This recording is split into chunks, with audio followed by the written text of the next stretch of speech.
નમસ્કાર, ધરતીનો છેડો 3 આણંદના વૃદ્ધાશ્રમની અંદર આપનું સ્વાગત છે.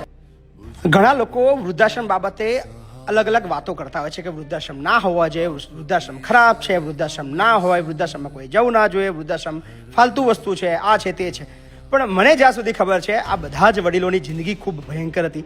2 ટાઈમ જમવાના પણ એમને તકલીફો હતી, પણ આજે એ સરસ મજાનું ભોજન જમે છે, સરસ મજાના ઘરની અંદર રહે છે, સરસ મજાની વાતો કરતાં કરતાં જીવન વિતાવે છે. એમના દુઃખ ભરેલા જે દિવસો છે હવે પસાર થઈ ગયા છે અને આનંદના દિવસો આવ્યા છે.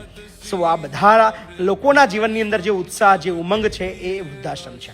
સો એકલવાયુ જિંદગી, રોડ ઉપર રખડતી જિંદગી, 2 ટાઈમ ભૂખ્યા રહેવાની જિંદગી, ક્યારે જમ્યા શું જમ્યા એની કંઈ ખબર નહીં, કોઈ મેડિકલ બાબતની અંદર પૂછવાવાળું નહીં, બીમાર થઈએ તો કોઈ દવાખાને લઈ જવાવાળું નહીં, પણ અહીંયા બધી જ ફેસિલિટીઝ. સો વૃદ્ધાશ્રમ આ બધા માટે સ્વર્ગ સમાન છે.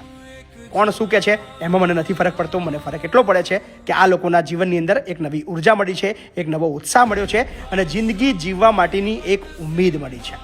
આખી પરિવાર એક સાથે રહીને સરસ મજાનું જિંદગી વિતાવી રહ્યા છે. મહિપતસિંહ ફાઉન્ડેશન, ધરતીનો છેડો 3 આણંદના વૃદ્ધાશ્રમમાં.